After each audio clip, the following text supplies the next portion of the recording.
Greetings and salutations, everyone. My name is JaMycal and welcome to my YouTube channel. Today, we're talking about my Week 9 running back rankings for the 2020 fantasy football season. On today's episode, of course, we're going to be covering a variety of topics, starting off with some news around the National Football League and a couple extra waiver wire pickups that I wanted to mention. So yesterday, of course, during the waiver wire video, it did not include the Monday Night Football game. There's a couple players there we want to mention going into Week 9. And of course, there's a couple injuries and a couple players that have already been designated out for Week 9. We'll go ahead and pick up their backups going into this week that could potentially help us out, potentially give us the W this week. Outside of that, of course, we'll talk about the running back position, but specifically matchups to begin with, talking about which defenses are giving up the most points to opposing running backs thus far this season on average in a half PPR scoring format. Then after that, we'll, of course, talk about my top 36 running back rankings.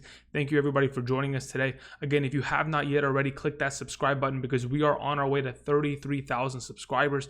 I cannot thank you guys enough for the incredible support. If you have not yet already, we're making fantasy football content here on the daily. Again, other ways to get more content from myself, you can either check out my Patreon or down in the description of the video, you can click on my Discord link. We have just launched a public Discord last week. Again, many of us are taking advantage of this incredible community hub that we've created over there. Just yesterday, I was talking to a lot of you for an hour or plus, just about, answering questions, waiver wire kind of stuff. So again, for those of you who are interested, click on that link, join the Discord. There's a lot of people answering questions, asking questions, and it's pretty fun over there. So outside of that, make sure you click the like button down below, comment down below, and let's get into some Week 9 news around the National Football League. Now, unfortunately, the trade deadline was pretty uneventful, but there's a couple pieces of information in terms of waiver wire pickups that going into Week 9 need to be addressed.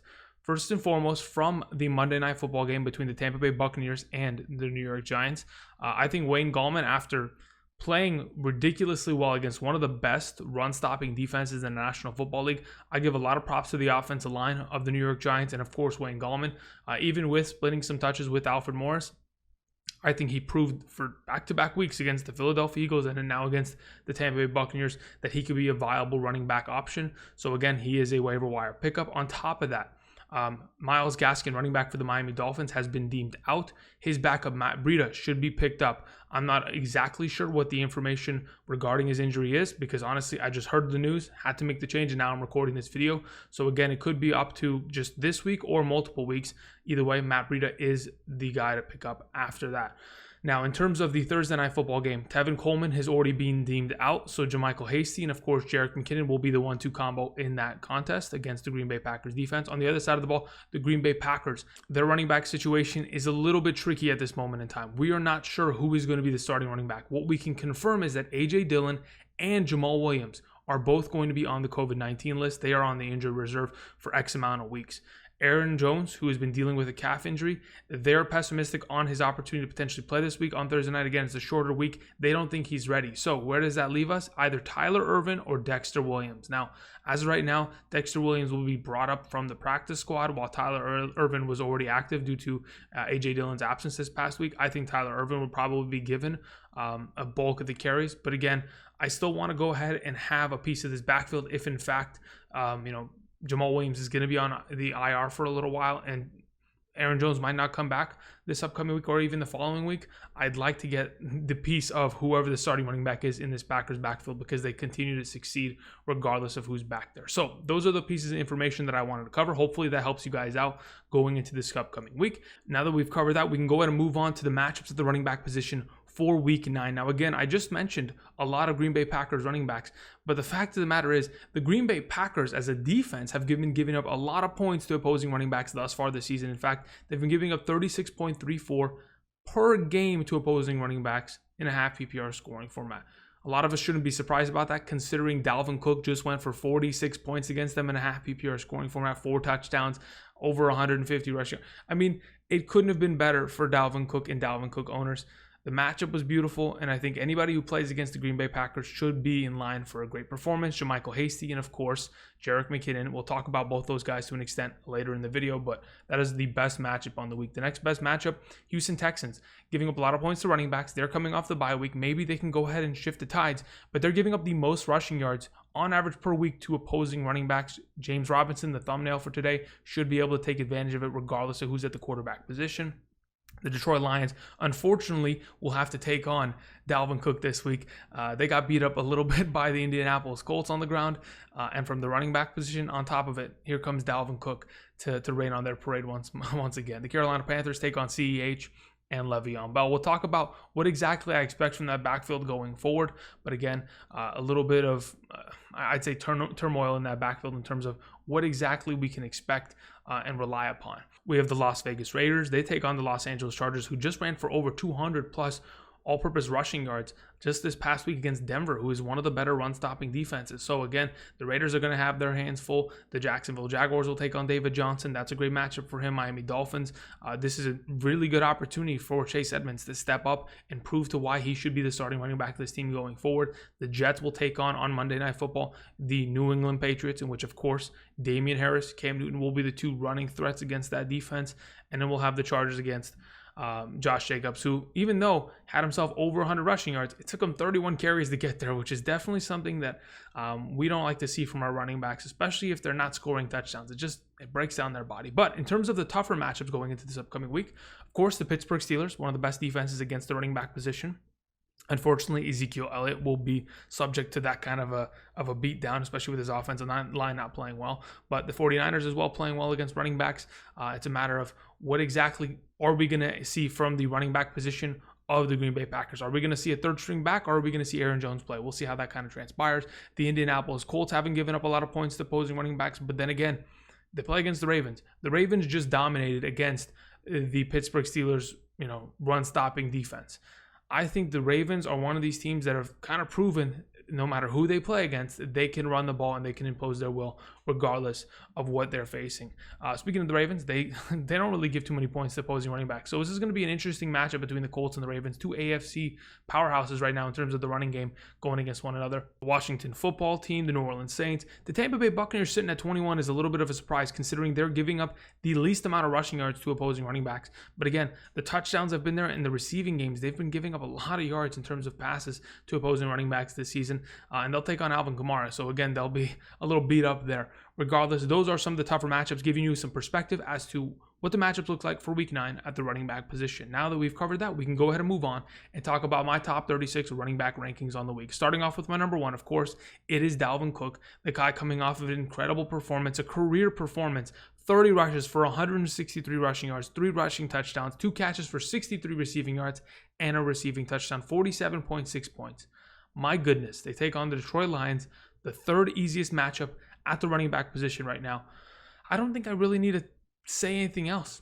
It just seems like it's going to be an automatic play and an automatic successful day for Dalvin Cook. He has performed well against the Detroit Lions in his past, in the last couple years.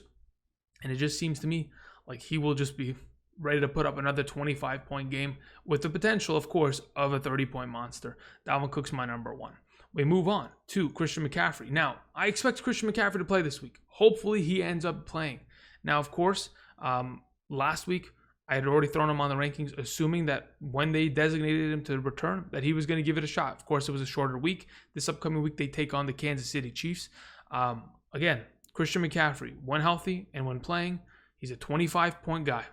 Half PPR, full PPR, he is an animal. He's going to catch the ball 6+ times out of the backfield. He's going to dominate on the ground, and he's going to score touchdowns. That's what he does. I'm not going to really complain about it. It's a matter of, okay, when you play against the Chiefs, what can you expect? Well, the Chiefs defense, they're not great at stopping the run. A lot of teams aren't able to test them in that because the Chiefs take and mount pretty big leads in games, so it'll force opposing offenses to have to throw the ball, but that only helps Christian McCaffrey and his game plan. That is why, again, he's matchup proof, and he should be a great play this week. Number 3 is Alvin Kamara. Again, I mentioned it a little bit earlier. They take on the Tampa Bay Buccaneers.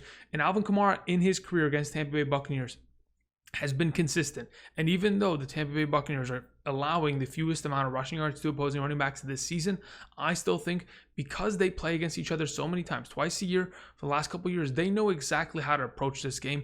And they know that they have to get Alvin Kamara more and more involved in the passing game. I mean, just in this past week, 13 targets, 9 catches for 96 yards against the Chicago Bears, a defense that they themselves are pretty solid. But every single time we see Alvin Kamara on a weekly basis getting 7, 8, 9 catches, these are incredible numbers, and it's just going to continue to just solidify his value Against the Tampa Bay Buccaneers throughout his career, he's averaged 6.7 receptions against them. He's, of course, going to shatter that number and continue to increase his average against them.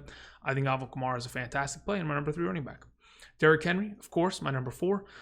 Doesn't really matter who Derrick Henry plays against. Nobody can stop him. If he can produce against the Pittsburgh Steelers, then I don't have a problem with Derrick Henry against just about anybody. So the Chicago Bears don't scare me.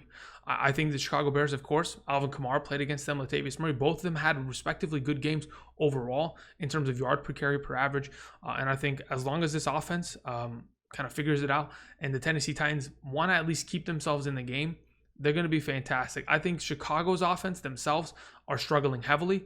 If, in fact, they get behind early, Derrick Henry is going to be allowed to run the ball for majority of the second half. He wasn't able to do that against Cincinnati this past week because, again, Joe Burrow and those Bengals, they took an early lead, and it kind of forced Derrick Henry a little bit out of the game plan late in the game. Regardless, he's my number 4. Number 5 is James Conner. James Conner has been one of the sneakier low-end RB1s this season. He has progressively just put consistent numbers up on the board. After missing week 1, a lot of people were like, oh my God, here comes James Conner again. But he has consistently got himself touchdowns and yards. And that is what I respect about him, his consistency. Now, this upcoming week, we have an opportunity to see James Conner blow past his consistent numbers of about 13 to 14 points a game and get to the 20-point mark. Because again, the Dallas Cowboys are giving up a lot of points to opposing running backs this season. In fact, they're giving up the second most yards on the ground per game, which is 140 rushing yards on average and 1 rushing touchdown to opposing running backs this season on average. So again, James Conner is in a very, very advantageous position. I can't see a reality in which James Conner doesn't take advantage of this. They don't run the ball because, again, I think Pittsburgh will come out, score early, mount a lead. And once, in fact, they do that, James Conner will be able to sit pretty, run the ball consistently, and get himself some great fantasy points for you. He is my number 5. Number 6 is James Robinson, the thumbnail himself. I mentioned it a little bit earlier. Again, the Houston Texans give up the most rushing yards to opposing running backs. Now, it wasn't a couple weeks back where Jamal Williams dominated against them, and so did Derrick Henry for that 212 rushing yard game. They've given up a lot of 100-yard performances to opposing running backs this season. Even if you go back to week 3, they have, even back to week 1 with CEH, we've talked about this in the past. They are not a great defense, especially in terms of stopping the run. So, I know James Robinson earlier this year played against them already and didn't have a great performance. I think he only had 48 rushing yards. I think he'll be able to turn it around and he'll be able to produce against them as he's done against a lot of other teams in the National Football League. I have a lot of confidence in James Robinson. Of course, you're starting him right away. Number 7 is Chris Carson. Now, I'm hoping Chris Carson's healthy. Now, again, he was a game-time decision this past Sunday against the 49ers. Now, the question remains, what exactly is his status for this upcoming week? With a midfoot sprain, he is again going to probably be limited or maybe not even practice for majority this week. We will see by Friday if he is able to run and keep himself healthy and he feels good on Friday or on Saturday's walkthrough, then you got a good shot of playing Chris Carson. And again, if Chris Carson is going to play against the Buffalo defense, my goodness, just talking about what the Buffalo defense has given up to opposing running backs this season, we go back, we see Darrell Henderson had 114 rushing yards and a touchdown against them. CEH went for 161 a couple weeks back. Just 2 weeks ago against the Jets were averaging 5 yards per rush between Pirine and Frank Gore. An incredible number. And then just this past week, of course, Damien Harris, 16 rushing attempts, 102 rushing yards, and a touchdown. So the Buffalo defense cannot stop the run. If Chris Carson is in the backfield, beautiful. Now, if in fact Chris Carson is going to miss, then we would go ahead and we'd opt DeeJay Dallas, like I've just put up on screen, into his position. I think at number 7, I'm pretty comfortable playing DeeJay Dallas here. Of course, I might drop him a little bit because he didn't perform out of his mind. He did score 2 touchdowns. He had himself 18 rushing attempts for 41 rushing yards. Not the greatest yard per carry average, to say the very least. But he got the opportunity. 5 catches on 5 targets, 17 receiving yards. Of course, 2 touchdowns got him over the 20-point fantasy mark. But regardless of who's playing at running back right now, I think they're going to perform well. But right now, I'm going to hope that it's Chris Carson. We'll take DeeJay Dallas off the screen. He is a guy that, if in fact Carson's out, has a lot of value this week. Now, number 8 is another player that we are not 100% certain of. But again, it's Tuesday, and I wanted to mention Aaron Jones and the reality that if in fact he does play, I expect him to be a top 8 back. I expect this offense that didn't make a play during free agency, didn't go and get the Will Fuller that they talked about, are going to have to rely upon Aaron Jones to continue to score and be a huge part of this offense, whether it's on the ground or through the air. So again, with Jamal Williams out, there's not going to be another guy to catch the ball out of the backfield. And I think between Aaron Jones and Devontae Adams, those are the two, pure receivers on this team. They're going to be asked to do a lot this upcoming week against the 49ers defense. And in my opinion, again, they're starting to sell pieces. They're starting to move pieces. Maybe it's an opportunity for them to come out and get a little bit of revenge. So if, in fact, we do not see Aaron Jones playing this week, we can throw Tyler Ervin into a spot. We throw him up on the screen right now. I don't think he would automatically be the number 8 back, but I think he could be easily a top 18 back for Thursday night. So we'll just have to keep an eye on that and see how that transpires as the week progresses. But I'm going to hope, of course, that Aaron Jones is going to be the starter. I've seen Tyler Ervin produce in the past, so it's just a matter of, when I say in the past, I mean in years past.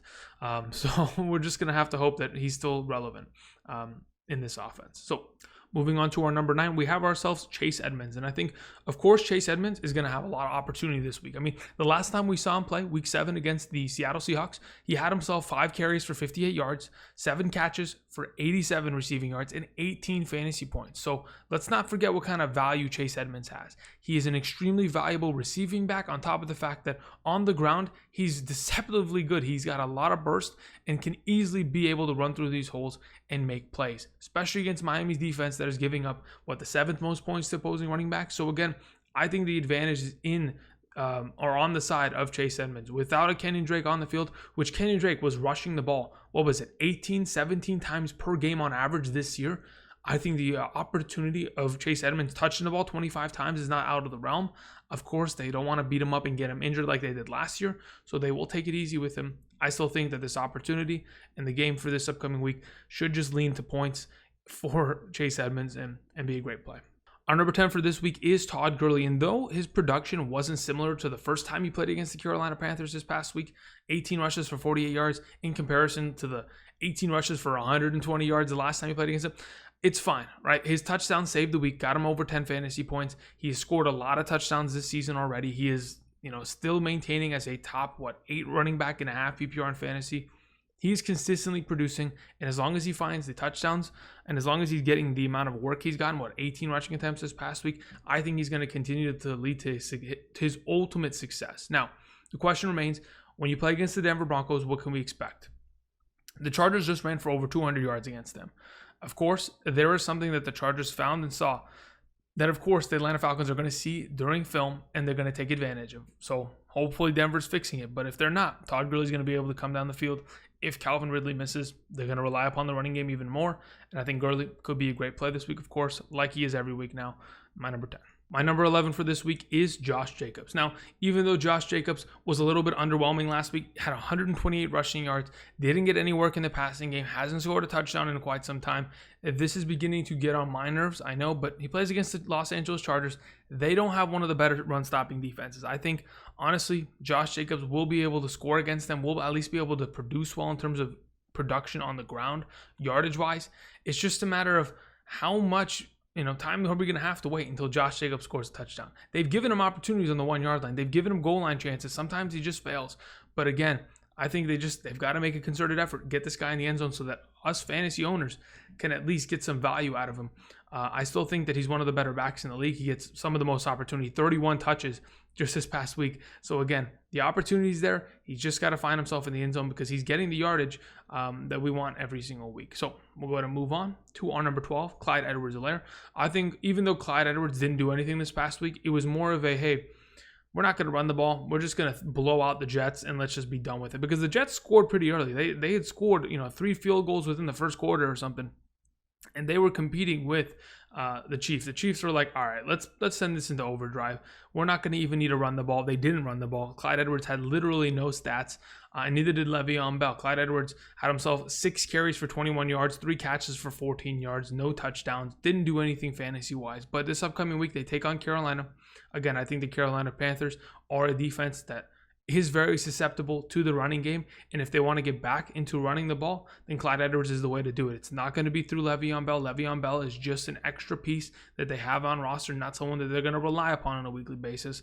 I expect Clyde Edwards to kind of get a little bit of a bounce back week here against the Panthers as my number 12. All right, we're moving on to number 13, and I think the 13 through 24 range is going to be the biggest part of week 9, as it typically is every single week. The players that are ranked between 13 and 24, if they're able to produce, they're the difference between you winning and losing, honestly. So we start off with Damien Harris at number 13. Now you may be wondering, Andrew, how the heck is Damien Harris of all the running backs going to be at number 13? Well, he's produced very well in the last couple of weeks. Though he has not scored touchdowns, his numbers in terms of yards per carry are pretty consistent. Now this past week, 102 rushing yards and a rushing touchdown against the Buffalo Bills. He played the least amount of snaps amongst all the running backs of the New England Patriots between him, Rex Burkhead, and James White. But he's getting the most touches because, again, this team is only good at running the ball. They cannot pass the ball consistently enough. And the way I see it, when you play against the New York Jets, you're going to have to run the ball once again. And that is going to be through Damien Harris. He probably could score a rushing touchdown this upcoming week along with Cam Newton. I think both those guys are going to be great on the ground. And it just kind of leans in the direction of Damien Harris in terms of the game script this upcoming week. I don't think the Patriots at this point, with the weapons that they have, are good enough to blow any teams out, even the Jets. So Damien Harris should be a good play this week as my number 13. We move on. Have ourselves David Johnson at 14. Again, the last time David Johnson took on the Jacksonville Jaguars, it was the best season in terms of overall rushing yardage of his season. 17 rushing attempts for 97 rushing yards. He doesn't get utilization in the passing game. Duke Johnson's already back. The question is going to remain, can he score a touchdown? Where is the upside? Because he'll get his yardage. He'll get over 80 rushing yards and he'll be fine. But if he can score a touchdown, we can get into this 14, 15, 16 point range in comparison to weeks prior, where he's only sitting around 11 fantasy points by the end of the week. So again, I'm hoping that David Johnson can score this week. I expect him to score this week in a matchup that should be very one-sided if in fact the Houston Texans go about this the right way. David Johnson is my number 14. Number 15 is Gus Edwards. Now you may be wondering, Andrew, how is Gus Edwards number 15? Again, I really do think that some of these running backs, especially the ones that you could pick up off waivers today, could be instant pickup in plays, because even though Gus Edwards only out-carried J.K. Dobbins by 1 carry this past week, he was still really effective with his rushing attempts. 16 rushes for 87 yards, had himself a rushing touchdown. He has been the guy that in back-to-back weeks for this team in the last 2 games has scored a rushing touchdown. He is consistently getting the touches and getting the yardage from it. Now, the question remains, can he produce against Indianapolis? If you can produce against the Pittsburgh Steelers, I 100% believe that the Indianapolis Colts aren't going to be a big deal. All the running backs in the backfield, whether it was J.K. Dobbins, Gus Edwards, of course, and Lamar Jackson, all of them produced as rushing threats this past week against Pittsburgh. I think they'll once again do the same thing this upcoming week against the Colts, and that's why I have a lot of faith in the opportunity and the production of Gus Edwards. Talking about opportunity and success, we move on to Justin Jackson as our number 16. Now, Justin Jackson had a great game. 17 rushing attempts, 89 rushing yards, had himself 5 targets, 3 receptions, 53 receiving yards, 15.7 half PPR scoring points. Ultimately, I think he had a great week. And the fact that this offense is going to continue to rely upon him while Austin Eckler's out is fantastic. Now, we might end up seeing a little bit of a 3-headed monster where Pope and Kelly are both getting touches, but Justin Jackson is going to get the majority of the touches. Now that he's healthy, of course, 2 weeks back, had a little bit of a knee injury against Jacksonville and wasn't able to at least take advantage of it. I think this upcoming week, again, a very advantageous matchup against the Las Vegas Raiders. He's continuously getting targets in the passing game, which is fantastic for half or full PPR. And, the touchdown upside is always there in this offense that is scoring a lot of points as of late. So I think Justin Jackson should be great this upcoming week as my number 16 back. 17 is David Montgomery. Now, David Montgomery is a guy that I wanted to avoid last week. Why? Because he played against the New Orleans Saints, and I don't really trust that offensive line. Surprisingly enough, David Montgomery had the best game of his entire year in terms of yardage with 89 rushing yards, 2 catches for 16 yards, 11.5 points. Now, of course, David Montgomery doesn't score touchdowns. That's not how it works.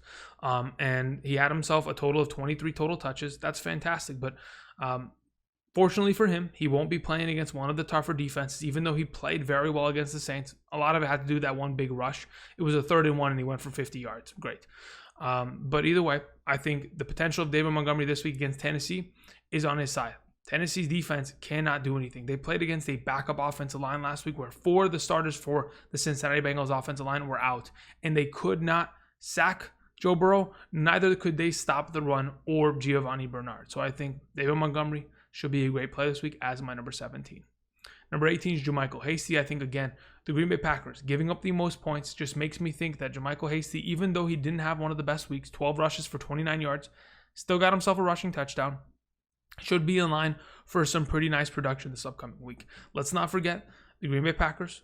The last time they played against the 49ers, Raheem Mostert went for 220 rushing yards and 4 rushing touchdowns. They already this season give up the most points to opposing running backs. And in that game, Jimmy G in the NFC Championship game only had 8 passing attempts. So when many of you are considering, is Nick Mullins going to be the answer? Can he actually have a functioning offense? They've been able to run the ball against the Green Bay Packers before and not have to use their quarterback. So I'm not really worried about Mullins. I think he helps them as of right now in comparison to Jimmy G. But as of right now, I think JaMycal Hasty is a great play as my number 18 back. Number 19 for this upcoming week is Antonio Gibson. Now, the last time we saw Gibson, had himself a fantastic game against the Dallas Cowboys. 20 rushing attempts, 112 rushing yards, and a touchdown. Now, the question is going to be, are we going to see more of that Gibson? Are we going to see the guy that is given 20 touches per game from here on out? Plays against the New York Giants. The last time he played against them earlier this season, he really hadn't been given as much opportunity in terms of even through the passing game and on the ground in comparison to even his teammate, J.D. McKissic. So it's all going to be opportunity based. If they want to give Antonio Gibson 15 touches per game, then he can easily be a top 16 back every single week in the league. Now, if they don't go ahead and do that, then his value is going to be diminished. I leave him at 19 because he is on that fringe. I think he's leaning in the direction and leaning towards scoring more often, getting more receptions, and getting more opportunity. But we're just going to have to wait and see. I think he's going to be a pretty good play this week regardless. Number 20 is J.K. Dobbins. Similar to Gus Edwards, I trust these running backs for the Baltimore Ravens. I think Mark Ingram's going to be out once again. And the way I see it, the production of J.K. Dobbins by itself gives me confidence. 15 rushing attempts for 113 rushing yards against the Pittsburgh Steelers. I mean, who does that? Nobody. Literally nobody does that against them. But J.K. Dobbins did. And that is why I feel like if this offense can dominate against the Pittsburgh Steelers, why can't they do it against the Indianapolis Colts? Indianapolis Colts, sure, they're one of the better defenses, but in terms of personnel, it is nothing much different. I think they're very similar defenses, and we could end up seeing J.K. Dobbins and Gus Edwards both producing at a very high level similar to last week, and that is why I have them as my number 20 back this week. Number 21 is Jordan Wilkins. On the other side of the matchup, Indianapolis, they have got a great running game with Jonathan Taylor dealing with an ankle injury. Again, Frank Wright said it's a little bit of an ankle injury, but if it was a little bit of an ankle injury, he would have played more. In the second half, Jonathan Taylor was only given 2 total touches. So again, they weren't really giving him the ball. They weren't feeding the ball. But in fact, Jordan Wilkins had himself a pretty good game, to say the very least. Early on, he was getting touches, whether it was on the ground or through the passing game, and he continued to persist with that. Had 1 catch, 1 target, 24 yards, 20 rushing attempts for 89 rushing yards, and a rushing touchdown. I think this upcoming week, of course, the Baltimore matchup is difficult, but the way that this team wants to function and the way that they just rally behind their offensive line and pound the rock, I think there could be a very good chance that Jordan Wilkins ends up producing for the Indianapolis Colts this week. And for many of you fantasy owners, of course, who pick him up this week.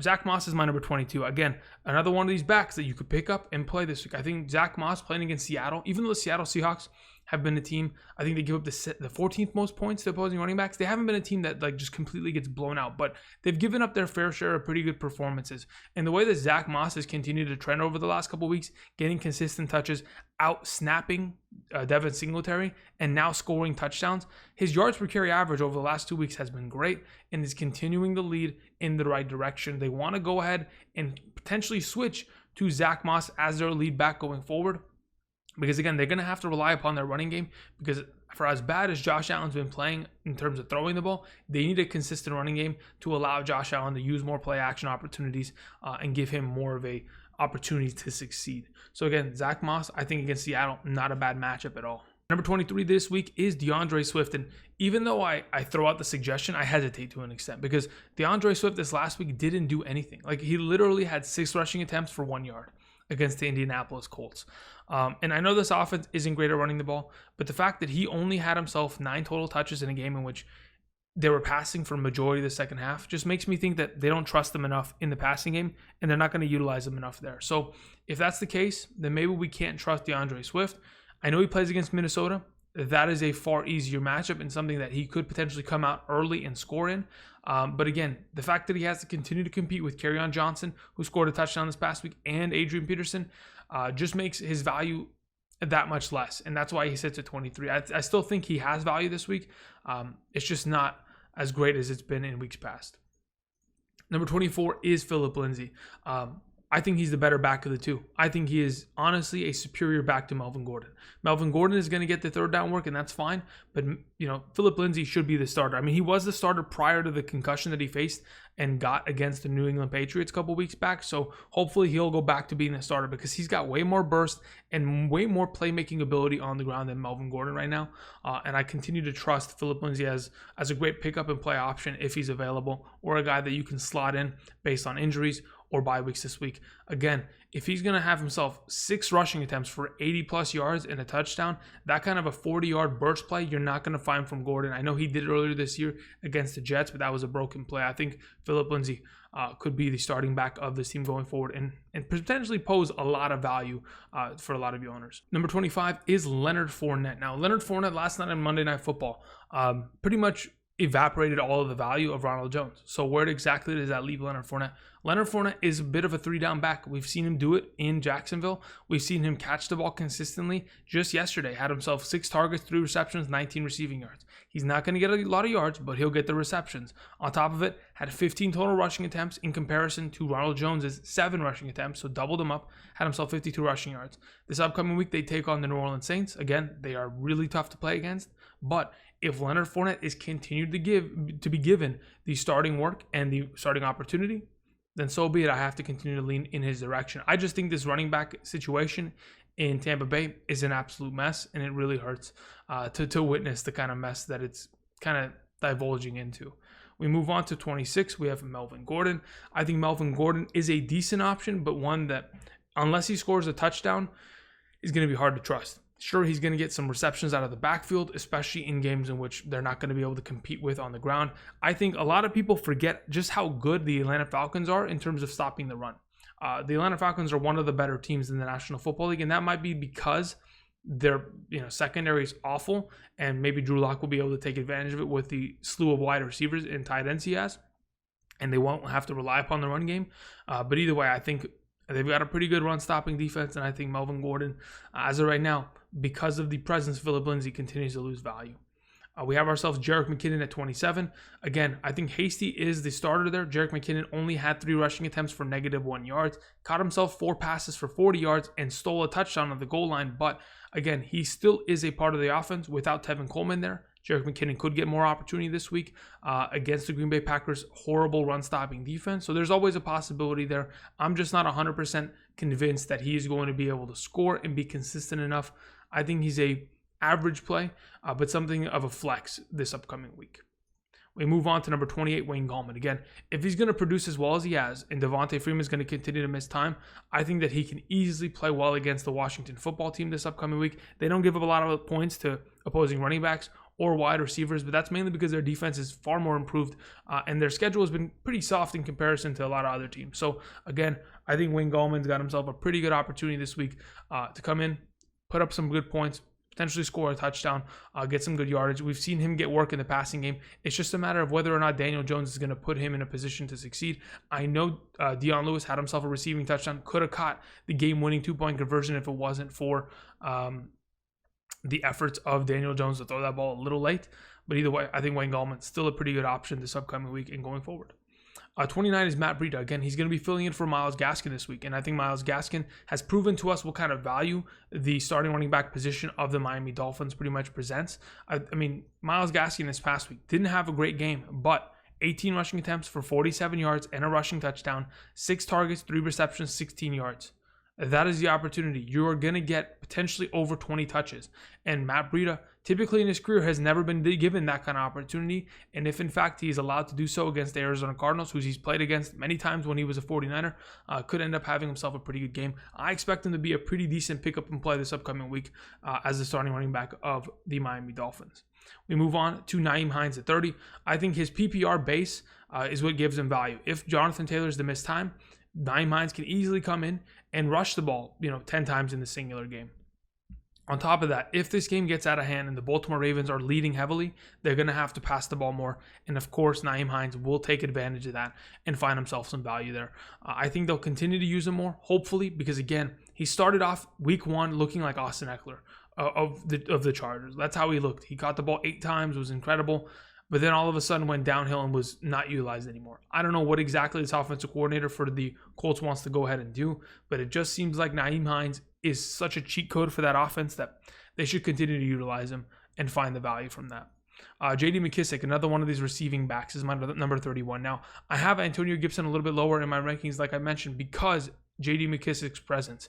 As long as J.D. McKissic's there, taking touches away, receiving the ball out of the backfield upwards of 6 times, he's going to have value. He honestly could be a flex play, 10 points on a given week if given the opportunity. He hasn't scored very often this season, and I think that kind of upside is potentially there, but usually he'll carry the ball maybe 8 times a game, have himself a pretty good yard per carry average for like 40 yards, catch the ball 6 times for 40 yards, and you got yourself a very good 10-plus point play in a half PPR format.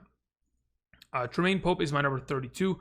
Again, Josh Kelly pretty much lost his job in my opinion. Watching the game, watching the runs and the productivity of Pope, his usage in the passing game, 7 targets, 5 receptions, just seems to me like he's going to be the number 2 of this offense. Of course, they are rotating running backs in this backfield. Even if Justin Jackson touches the ball 20 times, I think there's a very good chance that Pope could touch the ball 10 times this upcoming week against the Raiders and have himself some very relevant value and be a pretty good option for this offense. So we move on to number 33. We have Devin Singletary. Again, Singletary doesn't score touchdowns. If he doesn't get work in the passing game, he diminishes his value even more because, again, it is between Zach Moss and Josh Allen now on who is going to have the goal line rushing attempt. So Devin Singletary, though he is getting touches, though he's playing almost 50% of the offensive snaps, I still think that he is a player that I can't really trust every single week. And based on the matchup, I'm not really willing to go ahead and throw him out there because I don't know what kind of production he's going to get if he only touches the ball 10 times this week. Maybe he runs the ball for 50 yards, but that might not be enough to get me a solid performance in my flex position. Number 34 is Ezekiel Elliott, and I'm not even kidding. At this point, what has he done for us lately? In the last 3 weeks, what is it, like 8, 6, and 7? Those are not good enough performances in a half PPR. Plays against Pittsburgh. I think they're talking about moving on from Ben DiNucci and letting Cooper Rush start this upcoming week. It's an absolute mess there, and I don't want to touch Zeke. If you have to, you play him at the flex.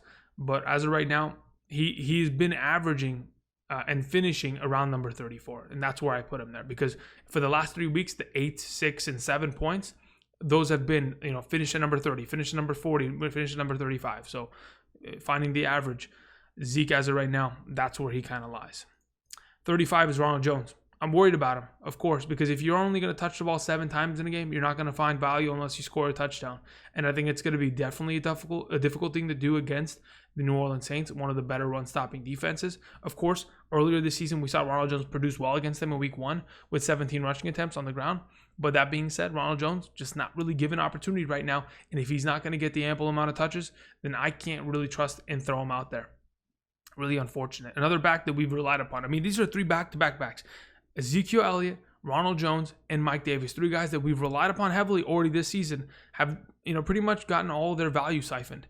Zeke, because of the circumstance of the offense falling apart and the injuries. Ronald Jones, based on Leonard Fournette, jumping into this offense. And of course, Mike Davis with Christian McCaffrey. Now, if you're a Mike Davis owner, please do not drop him. I still think there's a possibility that Christian McCaffrey could end up getting injured again, and it must lead to Mike Davis coming back and taking the job. If that's the case, you would then have another 20-point potential play going forward. Now, of course, I know Mike Davis has been on the downhill as of late, but that's mainly because he hasn't had the touchdowns to really help him out. So, again, you should keep him. I think he'll be utilized in this backfield, and I think there's a chance that he could get some touches as they warm up to Christian McCaffrey in the next coming weeks. These are my top 36 running back rankings on the week. Thank you, everybody, for watching. If you haven't already, click that like button down below. Click on the Discord link down below, and also join the community. Outside of that, tomorrow we'll be talking about wide receivers and my top 36 rankings. Thanks, everybody, for stopping by. Until next time, I'll see you guys. Peace.